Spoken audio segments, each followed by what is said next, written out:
guys, hello and welcome to our channel and another brand new video. So boss, আজকের ভিডিওতে আপনাদের জন্য এসেছি ইয়ামাহা ব্র্যান্ডের আরো একটি অন্যতম বাইক ইয়ামাহা ফেজার 250।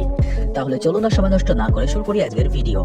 প্রথমে যদি বাইকের কথা বলি তাহলে এর ফ্রন্টের লুকটা আমার কাছে অনেকটা ইউনিক লেগেছে। ফেজার বাইকটা বাংলাদেশে অ্যাভেলেবেল রয়েছে, তবে ওই বাইকের হেডল্যাম্পের সঙ্গে এই বাইকের হেডল্যাম্পের কোনো মিল নেই, সম্পূর্ণ আলাদা একটা ডিজাইনে। চলুন দেখে নেওয়া যাক কেমন পারফরম্যান্স থাকছে এই বাইকের ইঞ্জিনে। বাইকের ইঞ্জিনে ব্যবহার করা হচ্ছে 249 CC fuel injected single cylinder air cooled four stroke SOHC twin valve blue core engine থেকে ম্যাক্সিমাম পাওয়ার পাওয়া যাবে 20.9 horsepower 8000 RPM, maximum torque 20 newton metre 6000 RPM. Engine bore 74 mm stroke 58 mm। Fuel সিস্টেমে থাকছে fuel injection FI, compression ratio 9.8/1। গিয়ারে থাকছে 5 স্পিডের gear box. তবে এখানে আমার একটা অবজেকশন রয়েছে, এটা যেহেতু 250 সিসির বাইক, হায়ার সিসি সেগমেন্টের বাইক, তাই এইখানে 6 স্পিড গিয়ার বক্স থাকলে হয়তো পাওয়ারটা আরো বেশি পাওয়া যেত। ক্লাচে ব্যবহার করা হয়েছে মাল্টি ডিস্ক ওয়েট ক্লাচ।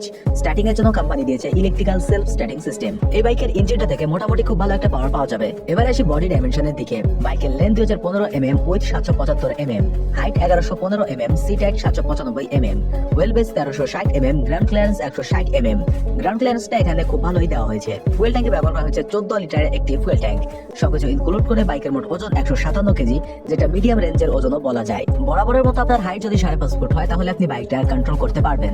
আর যদি আপনার হাইট কম হয় এবং বাইক চালানোর প্রতি দক্ষতা ভালো হয়ে থাকে তাহলে হাইট কম হলেও কোনো অসুবিধা হবে না। সেফটি ফিচারে কোম্পানি দিয়েছে এবিএস ব্রেকিং সিস্টেম, যেটা এই ধরনের বাইকের জন্য খুবই উপযোগী। কমফোর্টেবল রাইডিং এর জন্য বাইকের সাসপেনশনের সামনে ব্যবহার করা হয়েছে টেলিস্কোপিক ফর্ক এবং পেছনে থাকছে মনোশক সুইং আর্ম মনোক্রস সাসপেনশন।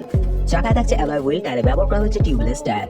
সামনের টায়ার সাইজ 100/80/17, পেছনের টায়ার সাইজ 140/70/17। ব্রেকিং এর জন্য সামনে পেছনে থাকছে ডিস্ক উইথ এবিএস। সামনের ব্রেকের ডায়ামিটার 282 mm, পেছনের ব্রেকের ডায়ামিটার 220 mm। সাসপেনশন, ব্রেকিং এবং টায়ারের দিক থেকে বাইকে খুব ভালো একটা সাপোর্ট পেয়ে যাচ্ছেন। টায়ারগুলো যথেষ্ট মোটা হওয়ার কারণে রাইডিং এবং কর্নারিং এ কোনো অসুবিধা হওয়ার কথা নয়, তবে অবশ্যই বাইকারকে সাবধানের সঙ্গে রাইড করতে হবে। কোম্পানি ক্লেম করছে বাইকটা 1 লিটার তেলে যাবে 40 কিলোমিটার এবং টপ স্পিড 150 কিলোমিটার প্রতি ঘন্টা অতিক্রম করতে পারবে। তবে অবশ্যই এর থেকে কিছুটা কম বেশি তো হবেই। ব্যাটারিতে ব্যবহার করা হয়েছে 12 ভোল্টের 6 এম্পিয়ারের ETZ7 ব্যাটারি। হেডল্যাম্প, টেল ল্যাম্প এবং টার্নলাইটে থাকছে এলইডি বাল্ব। হেডলাইটে থাকছে ইউনিক ডিজাইনের অটোমেটিক হেডলাইট। আপনি চাইলে আপনার মার্কেট আলোটা কেটে একটা সুইচের সঙ্গে অ্যাডজাস্ট করে নিতে পারবেন। তবে আমার মনে হয় এই বাইকের বিশেষত্বটা এই বাইকের হেডল্যাম্প ডিজাইন, তাই এর আলোটা না কাটাই ভালো হবে। থাকছে পাসিং সুইচ এবং ইঞ্জিন কিল সুইচ অপশন। মিটারটি ব্যবহার করা হয়েছে সম্পূর্ণ digital meter. Speedometer, odometer, tachometer, trip meter, clock meter, fuel indicator, ABS light, gear display যাবতীয় সমস্ত ইন্ডিকেটর গুলো থাকছে এই ডিজিটাল মিটারে। সিটে ব্যবহার করা হয়েছে স্প্লিট সিট। রাইডারের পেছনে পিলিয়নের জন্য থাকছে যথেষ্ট স্পেস, থাকছে ফুটরেস্ট এবং থাকছে গ্র্যাপলিং অপশন, যেটা খুব ভালো একটা কাজ করেছে। ফ্রেমটি ডিজাইন করা হয়েছে ডায়মন্ড টাইপ ফ্রেমে। এটি সম্পূর্ণ চেইন ড্রাইভের সিঙ্গেল সিলিন্ডার বিশিষ্ট একটি বাইক, তবে ব্যবহার করা হয়নি আলাদা করে কোনো ক্যারি হুক। এবারে প্রশ্ন, বাইকটা দেশে কবে আসবে এবং এর প্রাইস কত হবে? এখনো পর্যন্ত অফিসিয়ালি এই বাইকের কোনো অ্যানাউন্সমেন্ট করা হয়নি যে কবে কি আসবে, তবে আশা করা যাচ্ছে 2025-এ একটা বড় আপডেট আসতে পারে। এবারে যদি বলি প্রাইসের কথা, তাহলে বাংলাদেশে এই বাইকের প্রতিদ্বন্দ্বী হতে চলেছে সুজুকি জিক্সার SF250। তাই যদি ওই বাইকের সঙ্গে প্রতিদ্বন্দ্বিতা বজায় রাখতে হয় তাহলে এই বাইকটার মূল্য সুজুকি জিক্সার SF250 বাইকের আশেপাশেই রাখতে হবে। সো বস, এটাই ছিল আজকের ভিডিও।